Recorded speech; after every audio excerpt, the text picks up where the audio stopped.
दोस्तों दुनिया में हर रोज न जाने कितने क्राइम होते हैं। कोई क्राइम करता है पैसा कमाने के लिए तो कोई क्राइम करता है बदला लेने के लिए, लेकिन इन्हीं सब में कुछ क्राइम हद से ज्यादा बेरहमी से किए जाते हैं। और यही कारण है कि कुछ केसों में हम ये देख पाते हैं कि इंसान अपनी इंसानियत भी भूल जाता है और वो एक ऐसा काम कर देता है जिसके चलते लोग उसे राक्षस कहने लगते हैं। और आज एक ऐसी ही स्टोरी हम लोग कवर करने वाले हैं जहां पर एक बड़े ही बुरे तरीके से एक लड़की को मारकर उसके सिर को हेलो किटी के अंदर डाल दिया जाता है। तो क्या था पूरा मामला, आइए जानते हैं। लेकिन उससे पहले अगर आप लोग मैच्योर नहीं है तो प्लीज इस वीडियो को यहीं पर छोड़ दीजिए, क्योंकि जो इस स्टोरी के हालात हैं जिन्हें मैं एक्सप्लेन करूंगा वो काफी ज्यादा अनकंफर्टेबल हैं। और ऐसा कुछ अगर आप लोग देख सकते हैं तो चलिए वीडियो को शुरू करते हैं। घटना 1999 की हांगकांग की है, जब आफोंग नाम की एक लड़की पुलिस स्टेशन में जाकर रिपोर्ट करती है कि सर मुझे एक भूत परेशान कर रहा है। उस लड़की ने बताया कि एक महिला का भूत उसे पिछले काफी दिनों से परेशान कर रहा है। जब इंस्पेक्टर रिपोर्ट लिख रहे होते हैं तो वो उनसे कहते हैं कि प्लीज आप अपनी दिक्कत पूरे एक्सप्लेनेशन के साथ बताइए कि आपके साथ क्या घटा। तो उसने बताया एक महिला जो कि बड़े ही बुरे तरीके से तारों से बंधी हुई है, उसका भूत मुझे काफी दिनों से परेशान कर रहा है। वो काफी जोर से चिल्लाती है, उसका पूरा का पूरा शरीर खून से लथपथ है और वो किसी तरह की इंसान नहीं जबकि एक भूत है। और ये सब सुनकर पुलिस वालों को भी यही लगता है कि शायद ये महिला किसी तरह की या तो साइकोलॉजी की स्टूडेंट है जिसके चलते ये अपने ख्वाबों में ही जी रही है, या फिर ये कोई अलग तरह का नशा करके यहाँ पर आई है जिसके चलते वो लोग उसकी ज्यादा नहीं सुनते। और वो कहते हैं कि मैम आप अपने घर पर जाइए और थोड़ा आराम कीजिए, जिसके बाद वो आपका भूत भाग जाएगा। पुलिस की ऐसी बातों को सुनकर उसने कहा कि सर प्लीज आप मेरी बातों पर विश्वास कीजिए, दरअसल ये एक असली महिला है जिसके कत्ल में वो इनडायरेक्टली शामिल है।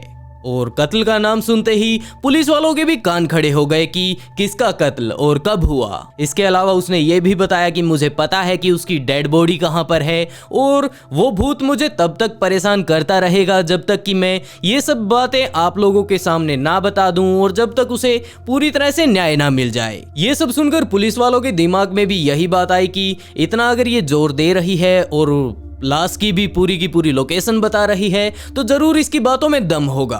आफोंग पुलिस को अपने साथ कॉलोनी एरिया की एक मंजिल के अंदर लेकर जाती है। बिल्डिंग के अंदर ले जाकर वो उन्हें एक ऐसे अपार्टमेंट के अंदर लेकर जाती है जहां पर पूरी तरह से हेलो किटी फैली हुई थी। ये क्राइम सीन किसी भी क्राइम सीन से नहीं मिलता था, या फिर हम कहें वहां पर किसी तरह की कोई भी लाशें नहीं थी या फिर किसी तरह का खून नहीं था। जिसके बाद पुलिस वाले बोलते हैं कि ये क्या चल रहा है, तुम तो हमें एक हेलो किटी के स्टोर में ले आए जहां पर शायद ये किसी दुकान वाले ने इकट्ठा करके रख रखे होंगे। लेकिन तभी उस लड़की ने एक हेलो किटी की तरफ इशारा किया। वो वहां पर पड़ी सभी हेलो किटी से काफी ज्यादा अलग थी। उसे देखने पर ही लग रहा था कि जरूर इसके साथ किसी न किसी तरह की छेड़खानी की गई है, जैसे कि इस हेलो किटी की डोल को पहले खोला गया हो और फिर बाद में जबरदस्ती इसे गलत तरीके से सील दिया गया हो। लेकिन जैसे ही उन्होंने उस हेलो किटी डोल को खोल कर देखा तो उनके पैरों से जमीन खिसक गई, क्योंकि वहां पर मौजूद पुलिस वालों का कहना था कि ऐसी हैवानियत वाला जो केस है आज तक हमने कभी नहीं देखा। दरअसल यहाँ पर फैन मैन येन नाम की एक महिला शिकार हुई थी। फैन मैन येन जो ये लड़की थी, इसकी जिंदगी शुरुआत से ही काफी ज्यादा मुश्किलों से भरी रही, क्योंकि जब ये पैदा हुई तो इसके माता पिता काफी ज्यादा गरीब थे, जिसके चलते उन्होंने इसे एक अनाथ आश्रम को डोनेट कर दिया, जहां अनाथ आश्रम वालों ने भी इसे काफी अच्छे से पाला। लेकिन ये बचपन से ही ड्रग्स की आदी हो चुकी थी, लेकिन 16 साल की होते होते इसे अनाथालय वालों ने भी वहां से निकाल दिया, क्योंकि ये अब बड़ी हो चुकी थी और ये कुछ भी काम वगैरह करके अपना काम चला सकती थी। अनाथालय से निकलते ही वो पूरी तरह से अकेली पड़ गई, जिसके पास ना तो रहने के लिए घर था और ना ही खाना खाने के लिए कोई पैसे वगैरह, और ऊपर से उसे ड्रग्स की आदत भी थी, जिसके चलते उसको खुद का पेट पालने की तो मुश्किलें पड़ी हुई थी, ऊपर से उसे अपने ड्रग्स की जरूरतें भी पूरी करनी थी। और यही कारण था कि उसने अपनी जरूरतों को पूरा करने के लिए शुरू कर दिया चोरी चकारी करना। लेकिन चोरी चकारी में उसका हाथ इतना नहीं जमा और यही कारण था कि अभी भी उसे खाली पेट घूमना पड़ता था। जिसके बाद उसने प्रोस्टिट्यूशन का काम शुरू कर दिया और साथ के साथ उसने एक नाइट क्लब में डांसिंग का काम भी करने लगी। और वहीं डांस बार में ही उसकी मुलाकात एक ऐसे व्यक्ति से होती है जो कि असल में उसकी तरह ही एक ड्रग्स का आदी था। लेकिन जहां ऐसे ही चलते चलते कुछ दिन और बीतते हैं और उनका एक बच्चा भी हो जाता है। लेकिन यहाँ पर फैमिली में दोनों ही व्यक्ति ड्रग्स के आदी थे और यही कारण था कि वो बहुत जल्द अलग भी हो जाते हैं और उनका डिवोर्स हो गया।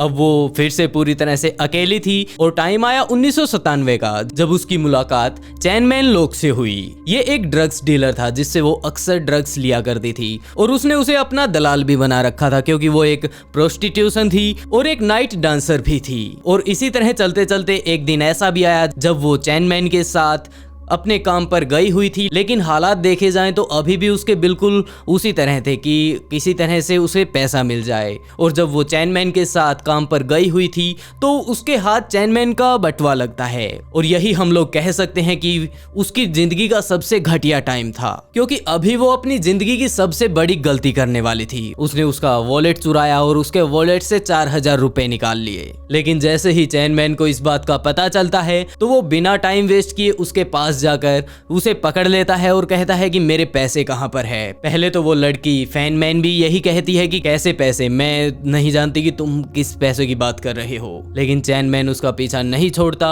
और जब वो उसे 2 चांटे लगाता है तो वो लड़की भी फट से वो सभी पैसे 4 के 4000 उसे निकाल कर दे देती है। जिसके बाद वो कहता है कि 4000 से क्या होगा, मुझे अभी इनके अलावा भी 10,000 रुपए चाहिए। लड़की कहती है कि इतने पैसे मेरे पास नहीं है, अगर इतने पैसे होते तो मैं चोरी ही क्यों करती। और चैनमैन भी यही कहता है कि मुझे इस बात से कोई मतलब नहीं कि तुम कहां से लेकर आओगी, मुझे सिर्फ पैसे चाहिए, तुमने मेरे पैसे निकालने की कोशिश कैसे की। लड़की कहती है कि मुझे कुछ टाइम की मोहलत दो, मैं आपको आपके सभी पैसे वापस ला कर दूंगी। जिसके बाद वो कहता है कि मुझे जल्द से जल्द मेरे पैसे वापस चाहिए, चाहे कैसे भी हो, तुम मुझे नहीं पता कहां से लेकर आओगी। जिसके बाद वो कहती है कि ठीक है। लेकिन मैन लोग कहता है कि नहीं, मुझे मेरे सभी पैसे अभी चाहिए। जिसके चलते वो लड़की कहती है कि मेरे पास इतने पैसे नहीं हैं। तो चैनमैन भी कहता है कि मुझे अपना पैसा निकलवाना आता है, तुम इस चीज की दिक्कत ना लो। जिसके बाद वो जबरदस्ती उससे प्रोस्टिट्यूशन का काम करवाता है और उससे जितना भी पैसा आता है वो सारा का सारा खुद रखता है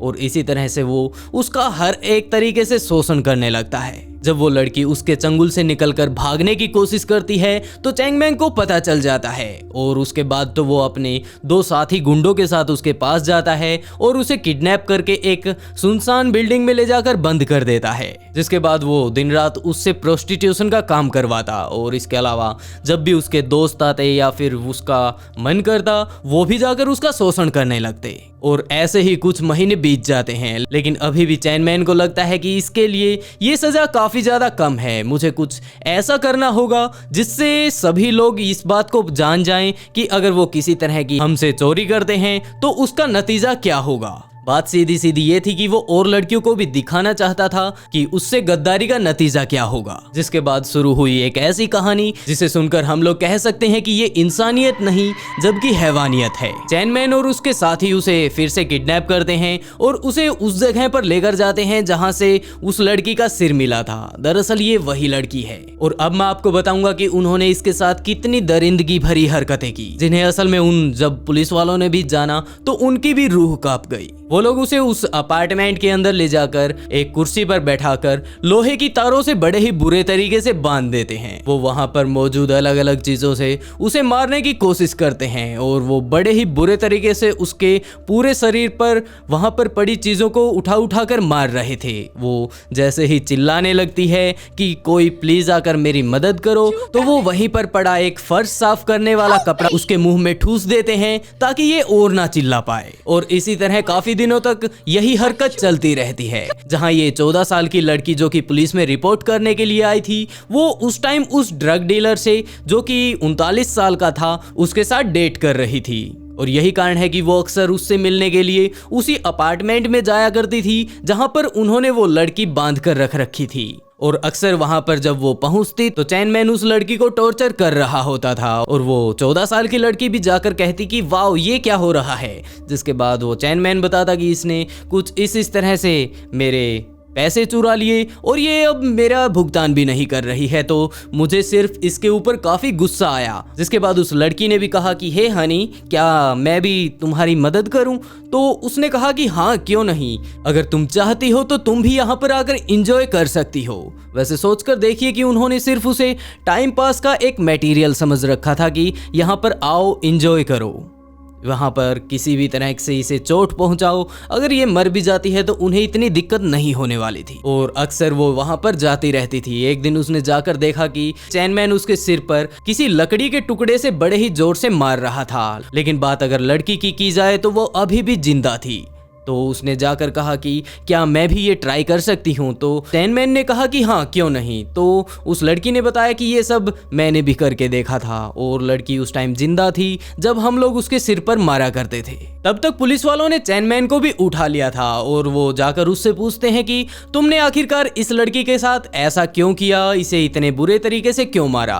तो चैनमैन ने कहा कि मुझे उसे तकलीफ देने में काफी मजा आ रहा था। और उसका ऐसा बयान सुनकर पुलिस वाले भी दंग रह गए कि यार तुम कमाल के बंदे हो, एक लड़की को इतने बुरे तरीके से परेशान करके तुम्हें मजा आ रहा था। और इसी तरह इन्वेस्टिगेशन को और आगे बढ़ाया जाता है कि आखिरकार इसकी गर्दन इस हेलो किटी के अंदर कैसे आई। उन्होंने बताया कि हमने इसे इसी तरह से हर रोज का हमारा यही काम था कि इसको चेयर के ऊपर बैठाकर तारों से बांधकर पीटना। जब वो लोग वहां पर पड़ी चीजों से उसे मार मार कर थक गए तो उन्होंने वहां पर मौजूद फर्नीचर को उखाड़कर उसे मारना शुरू कर दिया। और जो कोई जिस भी चीज को उठा कर लाता तो वो उसी से उसे मारना शुरू कर देता। और मारने के दौरान जब उसे वो पीटा करते थे तो लगातार पीटते रहते और बीच में उसे कहते कि अब तुम हंसो, और अगर वो नहीं हंसती तो वो उसे फिर से मारने लगते। और जैसे ही वो हंसने लगती और जब तक वो हंसती तो वो उसे नहीं मारते। और यही कारण था कि उसके पास सिर्फ इतना ही ऑप्शन था कि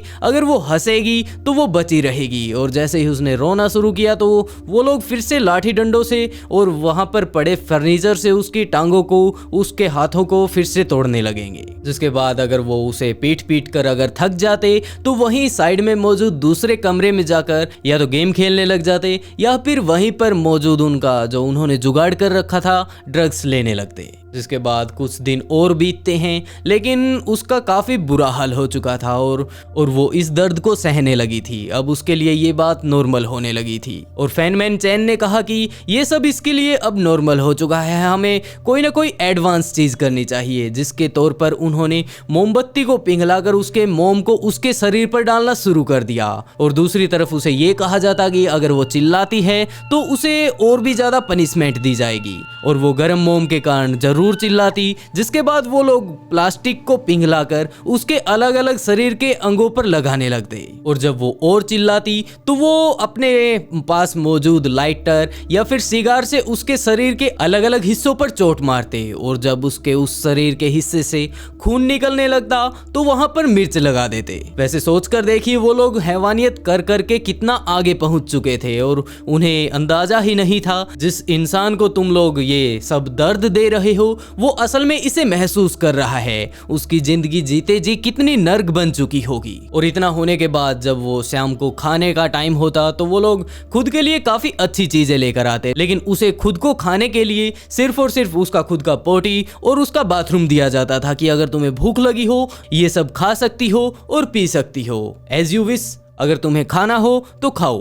और जब वो उन्हें नहीं खाती तो वो लोग उसे जबरदस्ती खिलाने लगते। और ऐसे में अगर वो उसे वापस थूक देती तो वो लोग फिर से उसके ऊपर पट्टी, डंडे और चाबुकों से मारने लगते। और यही कारण था कि कुछ ही दिनों बाद वो पूरी तरह से सुन्न हो गई। जब वो लोग ये सब टॉर्चर भी उसके ऊपर करते तो वो खास रिएक्शन नहीं किया करती थी। वो पूरी तरह से सुन्न हो चुकी थी और वो सिर्फ, अगर असल में देखा जाए तो सिर्फ पलकों को झपका रही थी, इसके अलावा कुछ भी नहीं। जिसके बाद वो कुछ खास रिएक्शन नहीं दे रही थी तो उनमें से एक ने सुझाव दिया कि क्यों ना हम लोग इसका एक पंचिंग बैग बना ले। अगर हमें किसी टाइम पंचिंग या फिर बॉक्सिंग करनी होगी तो हम लोग इसके साथ कर सकते हैं। तो वहां पर मौजूद उन हैवानों ने इससे भी नहीं कतराया और उसके हाथों को एक रस्सी से बांधकर ऊपर लटका दिया। जिसके बाद वो सिर्फ और सिर्फ हाथों को ऊपर करके रहने के अलावा कुछ नहीं कर पाती थी। वो लोग कभी कभार उनका जब मन करता तो उसे खाना देते या फिर वही हालात बना देते कि अगर तुम्हें खाना है तो खाओ। और इसी तरह टाइम बीतता जा रहा था।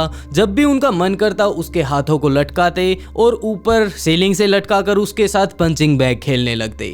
और एक टाइम ऐसा भी आया जब वो लोग उसे वहीं पर बाथरूम में बंद करके रात को पार्टी करने के लिए चले जाते हैं। और जब वो वापस आते हैं तो चैनमैन आकर दरवाज़ा खोलकर देखता है तो उन्हें पता चलता है कि वो लड़की तो जमीन पर पड़ी हुई है। उसके शरीर पर मौजूद घावों से एक अजीब सा लिक्विड पदार्थ बहकर नीचे आ चुका है। लड़की अभी तक मर चुकी थी, लेकिन इनकी हैवानियत कहाँ रुकने वाली थी। जिसके बाद उन्होंने वहां पर देखा कि यार ये तो मर गई, अब इसका क्या करें। तो उन्होंने उसे वहीं पर छोड़ दिया और साइड वाले कमरे में जाकर सो गए। अगले दिन जब उनकी नींद खुली तो उन्होंने विचार बनाया कि अब इसकी बॉडी को तो हम लोगों को डिस्ट्रॉय करना ही होगा। चैनमैन ने उसके शरीर को एक बड़े से कटर के साथ काटना शुरू कर दिया और उसके शरीर के मौजूद हड्डियों को अलग किया और उसमें मौजूद मांस को अलग किया। मांस से ज्यादा बदबू ना आए इसके लिए वो लोग उसके शरीर के मौजूद लगभग पूरे मांस को उबालने लगते हैं ताकि उसमें से किसी तरह की बदबू बाहर ना आए। जहां एक तरफ तो लड़की के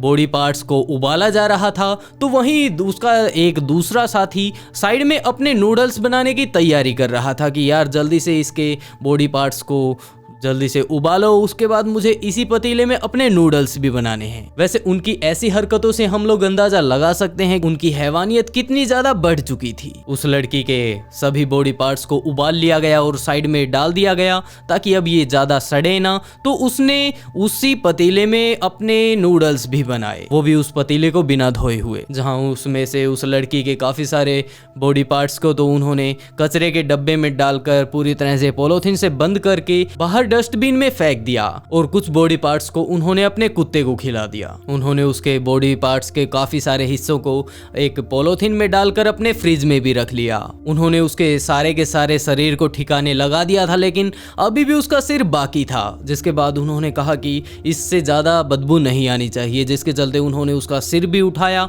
और एक कढ़ाई में डाल दिया और उसे भी उबालने लगे। और पूरी तरह उबलने के बाद शायद उसके ऊपर से स्किन तो पूरी तरह से उतर चुकी थी, लेकिन उसका पूरा का पूरा स्ट्रक्चर अभी भी बाकी था। जिसके चलते वहां पर मौजूद एक हेलो किटी को उन्होंने बाहर निकाला, उसकी सारी की सारी रुई साफ की और उसकी रुई में वापस से उस खोपड़ी को दबाकर हेलो किटी के अंदर डाल दिया और उसे फिर से वापस सील कर उन्हीं डॉल्स के साथ रख दिया गया। वैसे ये सब मामला जब कोर्ट में पहुंचा तो उस 14 साल की लड़की को तो इसलिए छोड़ भी दिया गया क्योंकि ये अभी भी नाबालिग है और इसको अभी तक नॉलेज नहीं कि इसने कितना बड़ा जुल्म कर दिया। और इसके साथ ही उसने पुलिस को इस बात का इन्वेस्टिगेशन करने में भी काफी मदद की कि इस तरह एक लड़की को मार दिया गया है।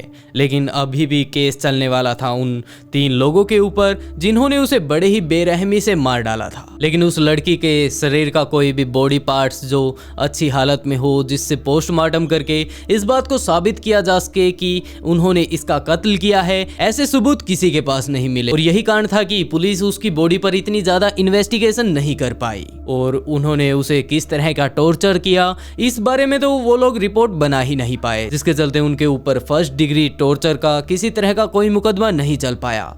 लेकिन आखिरकार उन लोगों ने उसे मारा था। यही कारण था कि उन्हें 20 साल की कड़ी मशक्कत की सजा सुनाई गई। ये सजा बिना पैरोल की थी और जज ने भी ये बात कबूल की कि आज तक हांगकांग के इतिहास में मैंने इतना घिनौना केस नहीं देखा। आज इस घटना को लगभग बीते हुए 24 साल बीत चुके हैं और यही कारण है कि शायद उन्हें 20 साल की सजा मिली थी, आज वो बाहर खुले घूम रहे होंगे। और उस लड़की को बरी कर दिया गया क्योंकि उसने पुलिस की काफी ज्यादा मदद की थी इस केस को सोल्व करने में और इसकी इन्वेस्टिगेशन करने में। वैसे ये सब केस तो निपट चुका है, लेकिन आज भी कहा जाता है कि जहां पर उस लड़की को कुर्सी से बांधा गया था और वहां पर उसे तारों से बांधकर उसकी जान ले ली गई थी, वहां पर उस बिल्डिंग के आसपास और उस बिल्डिंग में काफी सारी भूतिया हरकतें रिकॉर्ड की गई हैं। लेकिन ये बात कोई नहीं जानता कि वो असल में भूत किसका है, उसी लेडी का या फिर ये कोई अफवाह है। 2012 तक वहां पर भूतिया घटनाएं इसी तरह चलती रही, लेकिन 2012 जाते जाते उस अपार्टमेंट को ही पूरी तरीके से तोड़ दिया गया। वैसे दोस्तों, आप लोग इस वीडियो के बारे में और इस केस के बारे में क्या कहना चाहेंगे कमेंट बॉक्स में जरूर बताइएगा। और ऐसे ही और क्रिमिनल केसेस को देखने के लिए, उनकी स्टोरी जानने के लिए ऑफबीट को सब्सक्राइब जरूर करें। बहुत जल्द मिलते हैं एक नई वीडियो के साथ।